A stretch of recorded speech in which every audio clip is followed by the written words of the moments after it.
세상 모든 사람이 물에 떠도 저는 안 뜰 것 같았습니다. 20대에 저는 수영을 못했습니다. 친구들과 선후배들은 그 사실을 믿지 않았습니다. 교회에서도 저의 말을 믿어주지 않았습니다.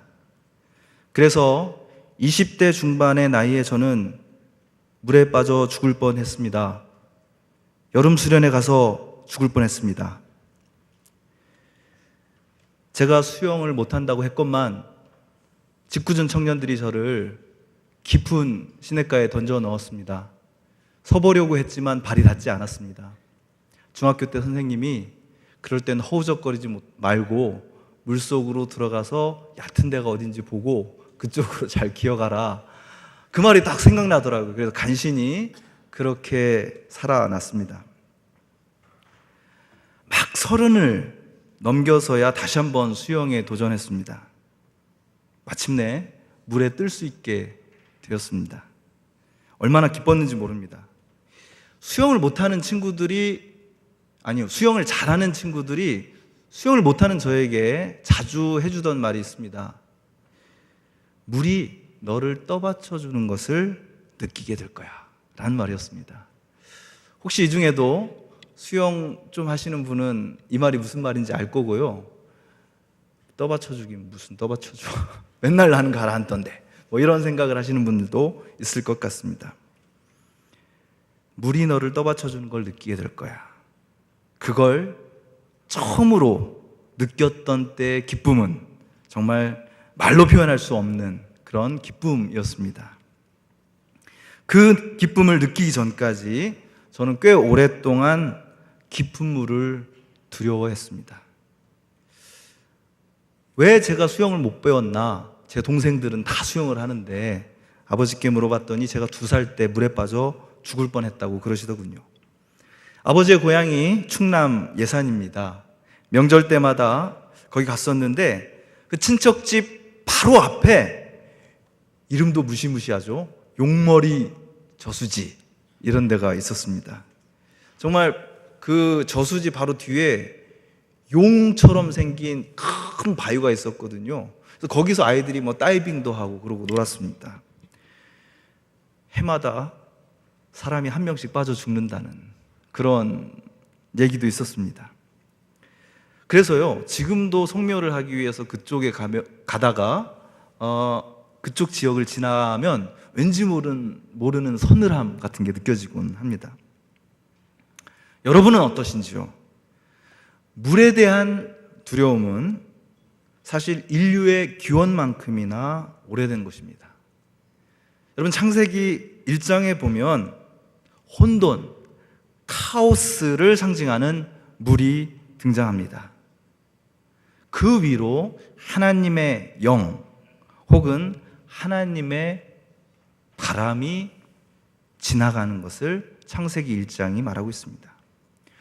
곧이어서 하나님께서 말씀으로 그 혼돈의 물을 정돈하시고 하늘과 땅이 창조되는 장면이 장엄한 합창과도 같은 언어로 묘사되고 있습니다.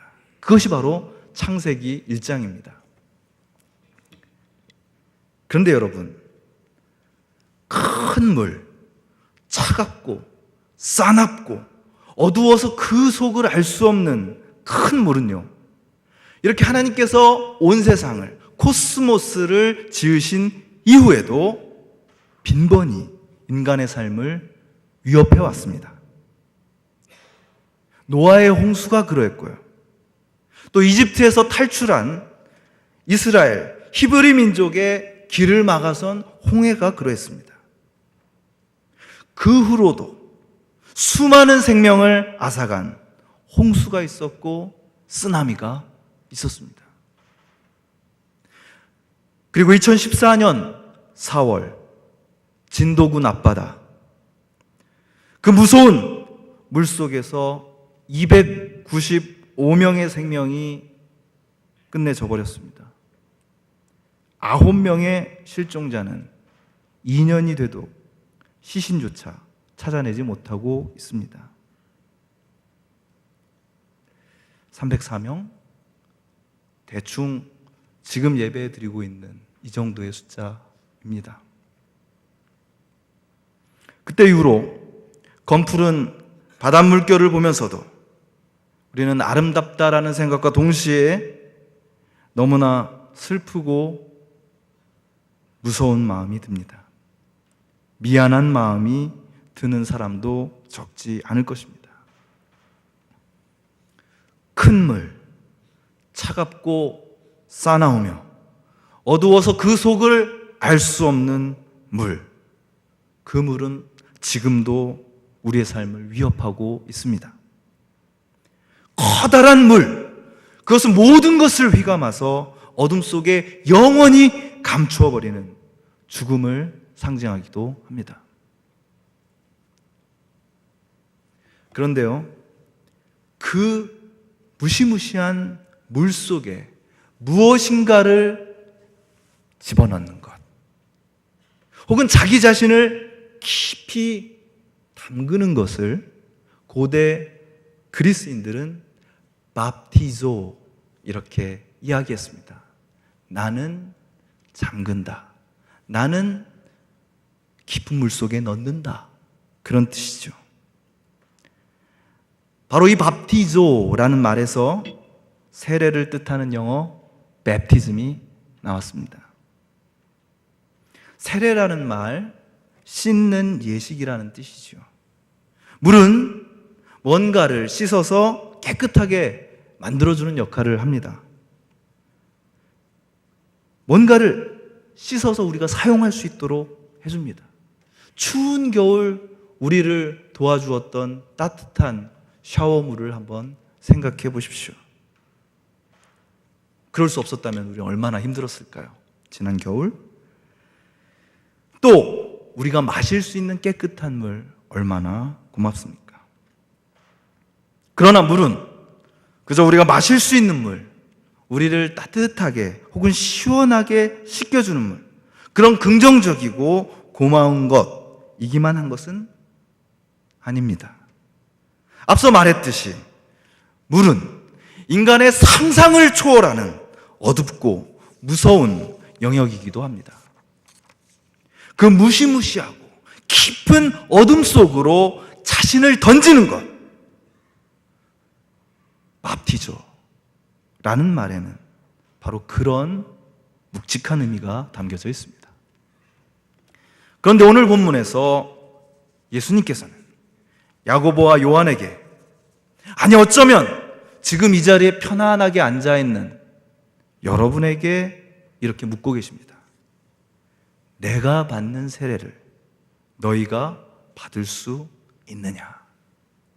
내가 받는 세례를, 내가 받을 세례를 너희가 받을 수 있느냐? 라고 말입니다. 해맑은 두 제자들, 어쩌면 그렇게 해맑은지 알 수 없습니다. 야고보와 요한은 냉큼 네 주님, 그럴 수 있습니다라고 대답했습니다. 세베대라는 사람의 두 아들, 그러니까 형제지간인 야고보와 요한은 예수님을 찾아와서 예수님께서 영광을 얻게 되시면 자신들이 예수님의 가장 가까운 자리, 왼쪽과 오른쪽에 앉아서 그 영광을 함께 누리고 싶다고 말씀드립니다. 바로 그때 예수님이 하신 말씀입니다. 내가 마시게 될 잔을 마실 수 있느냐?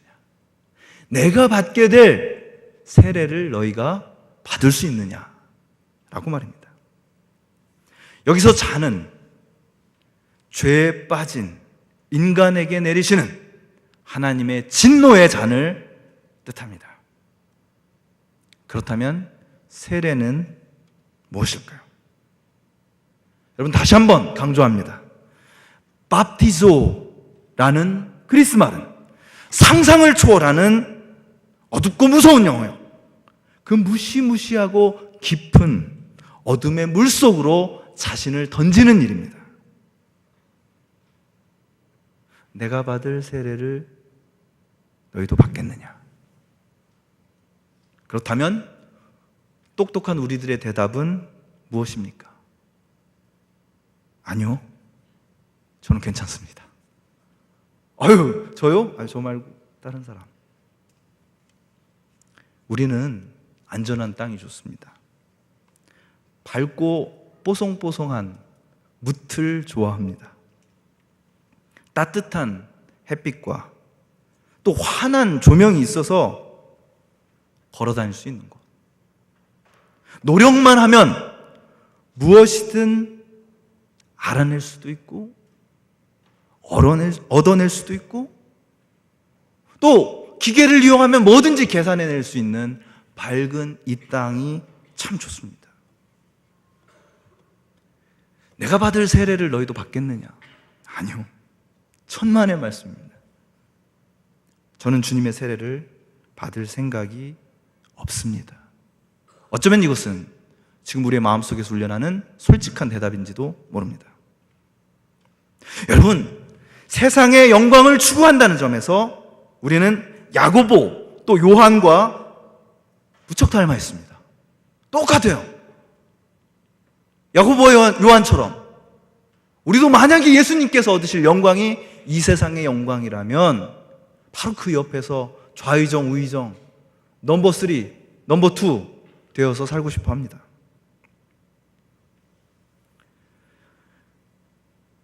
지금의 현실보다 높은 곳에 있는 영광을 추구한다는 점에서 그 제자들과 우리는 똑같습니다. 그러나 우리는 야고보와 요한보다 똑똑하기 때문에, 그들보다는 최소한 영리하기 때문에 아니라고 대답합니다. 아니요, 우리는 그런 세례는 원하지 않습니다. 어둠과 혼돈과 고통의 세상을 끌어안고 고난과 죽음의 길을 가는 것이 세례라면 그런 세례요? 저희는 받지 않겠습니다. 뭣도 모르고 이미 받았는데 어떻게 할까요? 그거 좀 취소하면 안 될까요? 이것이 우리의 혹은 저의 솔직한 심정입니다. 그냥 세례 같은 거 안 받고 그냥 설교 듣고 그냥 예배 좀 나오고 기도하고 간간히 찬양도 하고 큐티도 하고 그러면 안 될까요? 네? 하고 우리는 예수님께 묻습니다. 살짝 긴장하신 것 같은데 또 무겁게 분위기가 느껴집니다. 사실 교회에서 세례를 받는다고 큰 행운이 따라오는 것은 아닙니다. 선물 줄 겁니다. 꽃도 가져다 줄 겁니다. 사진 찍습니다. 근데 그런 게 대단한 거겠습니까? 여러분, 그렇다고요 세례 받은 후에 무지막지하게 어려운 일들이 여러분들에게 찾아오는 것도 아닙니다. 세례를 받자마자 곧장 속장을 시킨다든지 회장을 시킨다든지 샬롬 부총무를 시킨다든지 아니면 부속장, 이번에 세례 받았다며 우리 부속장 필요해, 부속장이 된다든지 그런 힘들고 어려운 일의 한복판으로 내동댕이 쳐지는 것 아닙니다. 물론 샬롬, 합의 빠졌습니다. 새가족 도우미, 세브란스 봉사 또 빠진 거 있나요? 사랑 나눔에. 세례를 받은 순간 어디선가 득달같이 사역 소그룹들이 달려와가지고 다 안 할 거면 FC 창천이라도 나오라고. 그렇게 하지도 않을 겁니다. 너무 걱정 마시고 세례 입교 교육에 신청하시기 바랍니다. 마가복음의 첫 장면, 오늘 우리가 읽은 마가복음의 첫 장면은요, 예수님이 세례를 받으시는 장면으로 시작됩니다. 그러니까 예수님은 이미 한번 세례를 받으셨습니다. 마가복음 1장 9절 보면은요, 그때 예수께서 갈릴리 나사렛으로부터 와서 요단강에서 요한에게 세례를 받으시고 곧 물에서 올라올세, 이렇게 되어 있습니다. 물에 들어갔다가 다시 올라오셨습니다. 요한이 베풀어주는 죄 씻음의 세례를 받으신 것입니다. 요한이 많은 사람들의 죄를 씻어주는 세례를 베풀었거든요. 우리는 묻습니다. 죄 없으신 하나님의 아들 예수님이 무슨 죄가 있어서 거기서 죄 씻김의 세례를 받으셨냐고 말입니다. 그러나 작년 이맘때 제가 설교했듯이 이 세례는 우리의 죄를 다 감당하시는 대속의 의미에서 받으신 세례였습니다. 예수님께서 바로 여러분의 죄를 덕지 않으시고 요한이 주시는 세례를 받으셨습니다. 대속의 세례를 받으셨죠. 그리고 물속에서 그냥 죽으신 게 아니에요. 다시 물 위로 올라오셨습니다. 그런데 그 다음에 이어진 마가의 증언이 아주 의미심장합니다. 1장 10절에 보면 곧 물에서 올라오실새 하늘이 갈라짐과 성령이 비둘기같이 자기에게 내려오심을 보시더니, 이렇게 나와 있습니다. 여러분, 세례를 받고 물 위로 올라오시는데 하늘이 갈라졌다는 겁니다. 이때 갈라졌다라고 번역된 그리스어는 찢다라는 동사인 스키조라는 동사의 수동태입니다. 그러니까 찢어졌다라고 번역을 해도 좋습니다. 예수님께서 세례를 받고 물 위로 올라오시는데 하늘이 찢어진 겁니다. 마가복음의 맨 처음에 등장한 가장 과격한 이 동사가 마가복음에 또 한 번 나옵니다. 마지막에 나옵니다. 마가복음 15장입니다. 예수께서 큰 소리를 지르시고 숨지시니라. 이에 성소 휘장이 위에서부터 아래로 찢어져 둘이 되니라. 마가복음 15장 38절의 말씀입니다. 바로 여기서 찢어졌다라고 번역된 말도 스키조라는 동사의 수동태입니다. 예수님이 십자가에서 죽으심으로 성전의 휘장이 위에서 아래로 찢어진 것처럼 예수께서 세례를 받으실 때 하늘이 찢어진 것입니다. 그리고 바로 그때, 물 위로 올라오신 그때 성령이 비둘기같이 예수님께 내려옵니다. 성령은 하나님의 거룩하신 생명의 바람, 푸뉴마, 바람입니다. 혼돈과 어둠으로 가득한 이 세상, 알 수 없는 고통과 내면의 어둠으로 가득한 바로 여러분과 나라는 카오스의 물속으로 깊이 잠기셨다가 올라오셨을 때 성령의 바람이 산비둘기처럼, 그 산비둘기의 날갯짓처럼 힘차게 그분의 젖은 얼굴로 불어오는 모습을 여러분 상상해 보십시오. 여러분, 왜 이 자리에 앉아 계십니까? 기독교 신앙, 그것은 과연 무엇입니까? 일주일에 한 번 예배 드리는 것입니까? 아니면 자주 교회에 모여가지고 친교하는 것입니까? 기독교 신앙의 핵심은 바로 이 세례입니다. 예수님의 세례, 그리고 그분이 그 후에 경험하신 성령, 바로 이것이 나의 것이라는 사실, 바로 여러분의 것이라는 사실을 고백하는 신앙이 바로 기독교 신앙입니다. 이것 외에 다른 길은 없습니다. 예수님의 고난과 죽으심을, 그러니까 오늘 본문에 의하면 예수님께서 받으실 고난과 죽음의 세례를 기억하는 사순절 5번째 주일이 바로 오늘입니다. 그리고 2주 후에는 부활절이 있고, 아직 세례를 받지 않은 분들을 위한 세례 예식이 있습니다. 본래 예수님께서 그러셨던 것처럼 물속에 완전히 잠겼다가 나오는 침례를 행하는 침례 교단도 있습니다. 그러나 개신교의 다른 교단과 가톨릭에서는 목사님이나 사제가 물을 손에 떠서 그 머리 위에 얹음으로써 몸 전체가 물 속에 잠겨 있음을 상징하는 세례식을 거행합니다. 이것은 예수님의 죽으심과 부활이 바로 나를 위한 것임을 기억하는 예식입니다.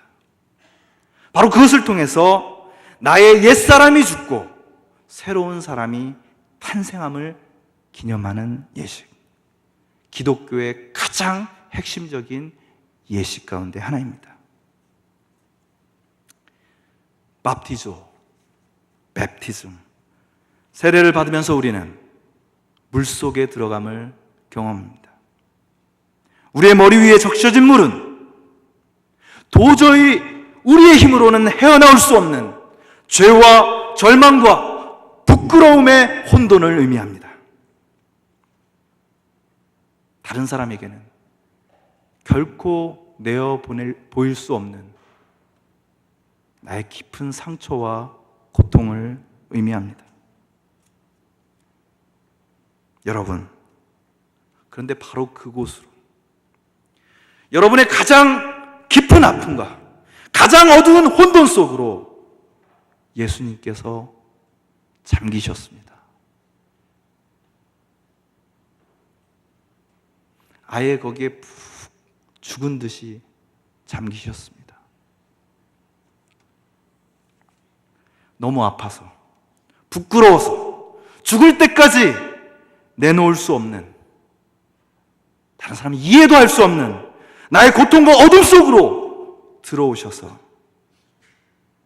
나의 어둠에, 그리고 이 세상의 어둠에 완전히 젖어버리셨습니다.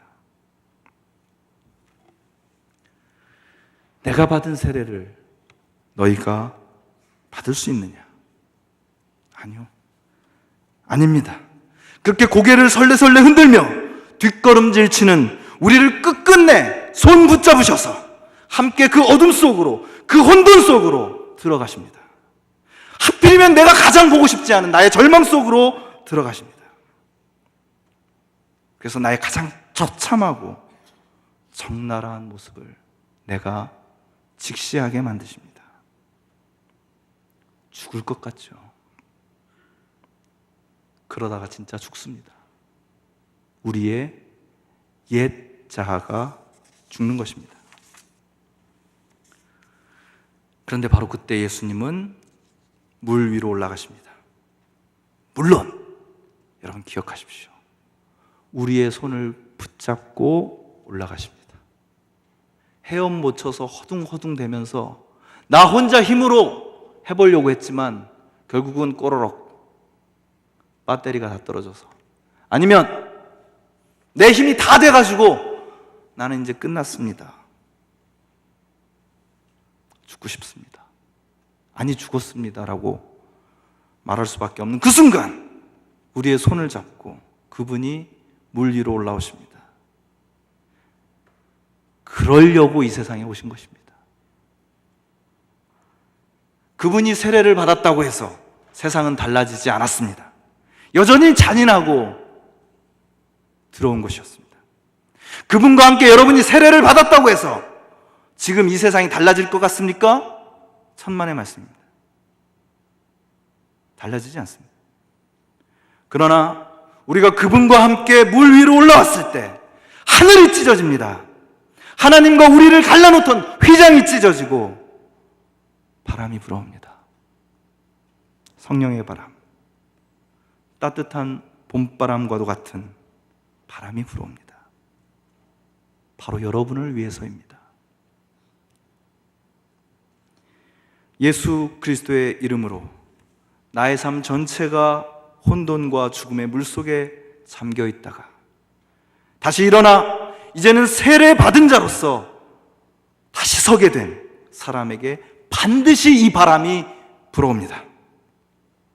죽음을 생명으로 바꾸는 바람, 차갑게 얼어붙은 관계를 따뜻하게 안아서 소통하게 만드는 바람, 절망의 한숨을 소망의 노래로 바꾸는 바람이 불어옵니다. 이렇게 세례를 받게 될 때, 그리고 우리가 과거에 받은 세례를 까맣게 잊어버리지 않고 다시 기억할 때, 예컨대 2주 후에 우리 안에 있는 지체들이 세례받는 모습을 보면서 나도 그때의 세례를 떠올리는 이들에게 나타나는 중요하고 결정적인 변화가 있습니다. 여러분, 그것은 기도가 달라진다는 것입니다. 기도가 달라집니다. 바울 선생님은 로마서 8장에서 이렇게 말씀하십니다. 성령이 우리의 연약함을 도우시나니 오직 성령이 말할 수 없는 탄식으로 우리를 위하여 친히 간구하시느니라. 로마서 8장 26절입니다. 여러분, 기도가 달라집니다. 나보다 더 깊은 곳에서 흘러나오는 사랑의 물결에 그냥 나를 맡기고 휩쓸려가는 기도가 나옵니다. 그렇게 기도하지 않을 수 없게 됩니다. 아무것도 할 수 없어서 너무 아프고 힘들지만 바로 그래서 기도할 수 있게 되는 것입니다. 자기가 구하는 것을 손에 넣게 해달라고 하는 기도가 아닙니다. 참된 세례를 받은 후 우리의 기도가 어떤 것인지를 우리 시대 최고의 신학자인 로원 윌리엄스는 이렇게 말합니다. 기도는 여러분이 예수 곁에 설 때 하나님께서 여러분 안에서 하시는 일입니다. 여러분, 기도는 여러분이 예수님 곁에 설 때 하나님께서 여러분 안에서 하시는 일입니다. 여러분, 반드시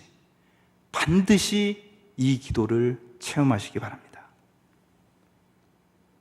바로 그럴 때 우리는 하비가 찬양한 것처럼 주님의 소망이 나의 소망이 되기를, 주님의 계획이 나의 계획 되기를, 이렇게 찬양할 수 있습니다.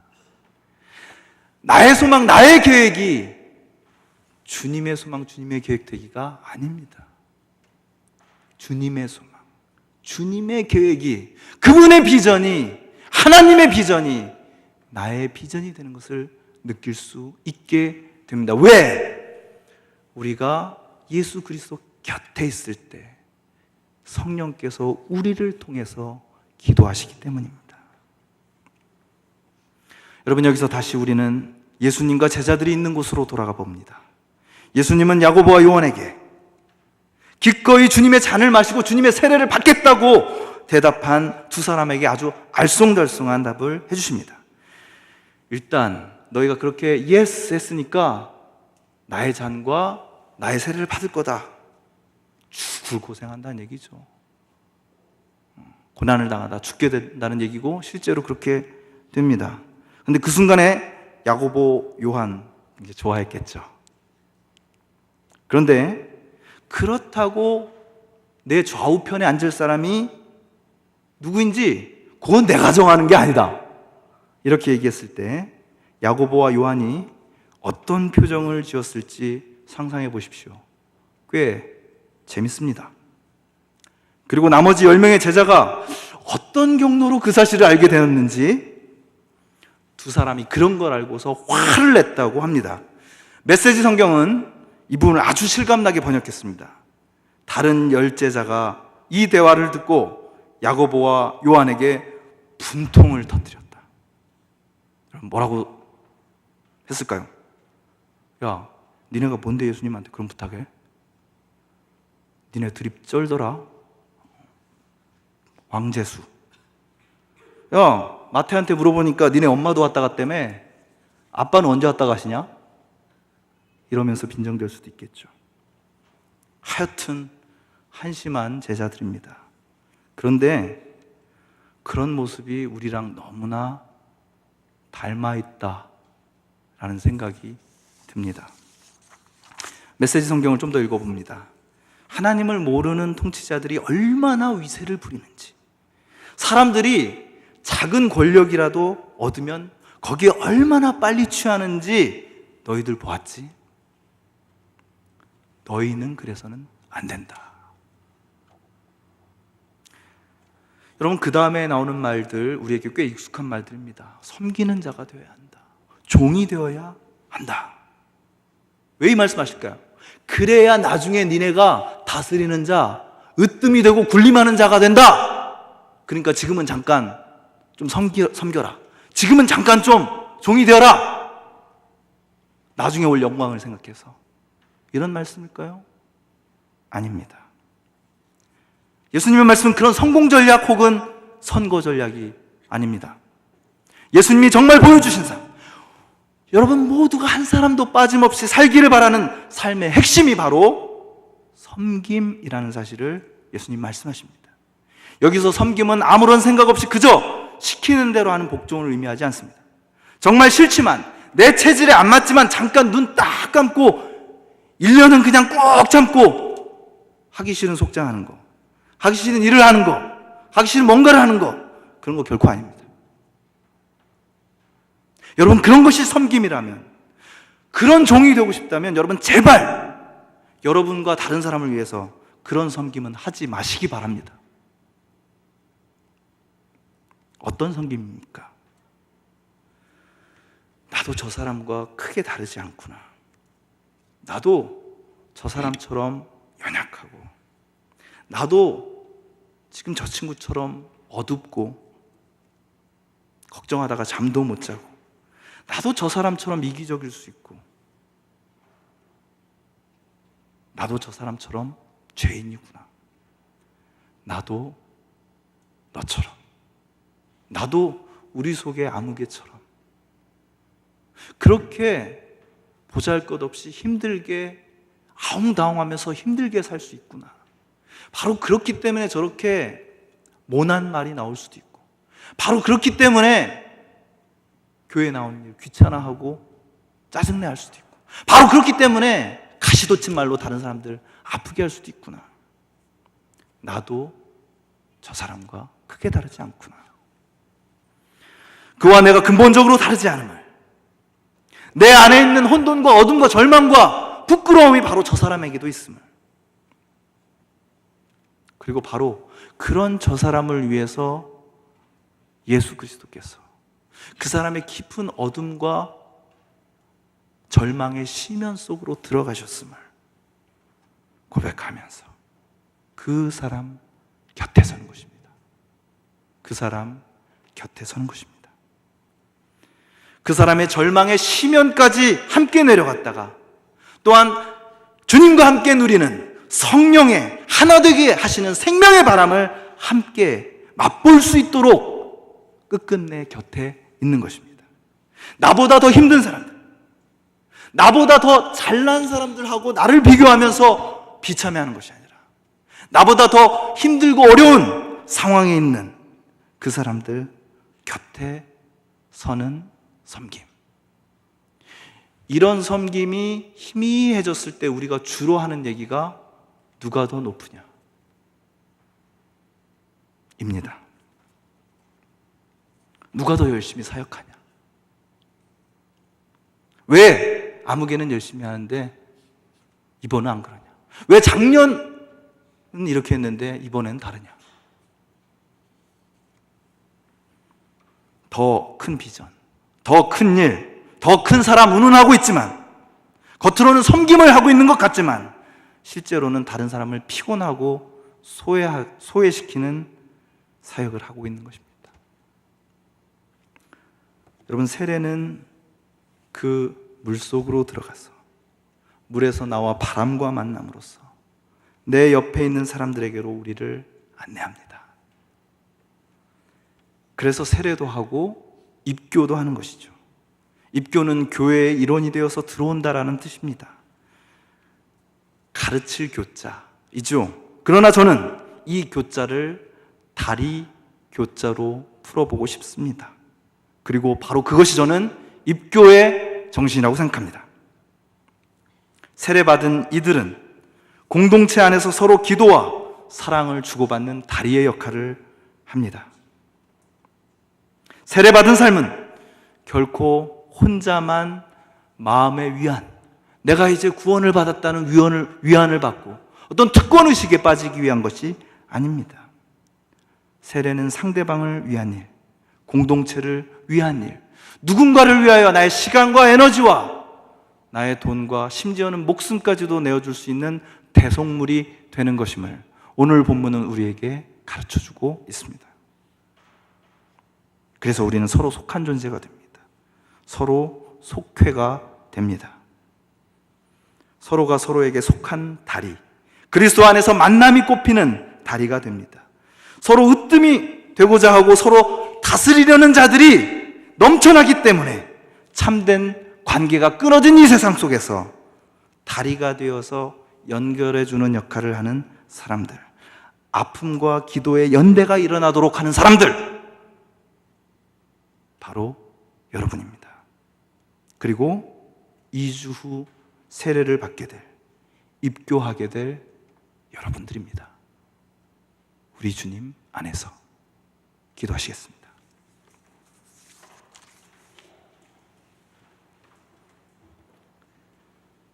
하나님, 지금은 기억조차 희미해져 버린 과거의 어느 날 세례를 받게 해주셔서 감사합니다. 그때는 몰랐지만, 지금도 그 기억 희미하지만 그 세례는 하늘을 찢으시고 이 땅에 내려오신 예수 그리스도께서 내 안에 있는 가장 깊은 어둠마저도 다 품어 안으시고 그 안에 깊이 잠기신 죽음임을 이 시간 고백합니다. 그 주님과 함께 주님의 죽으심과 연합하는 세례를 받기를 원합니다. 그 세례를 잊지 않기를 원합니다. 물 위에 올라오신 주님께서 성령의 비둘기같이 내려오심을 보셨던 것처럼 주님과 함께 세례를 받은 우리가 또한 성령의 불어오신 바람을 느끼고 우리의 기도가 달라짐을 경험하게 하여 주시옵소서. 또한 세례받고 입교한 우리의 삶이 서로 외로운 섬처럼 살아가고 있는 이들을 연결시켜주는 다리의 삶이 될 수 있도록 인도하여 주시옵소서. 우리의 생명이 되시는 주 예수 그리스도의 이름으로 간절히 기도드리옵나이다. 아멘.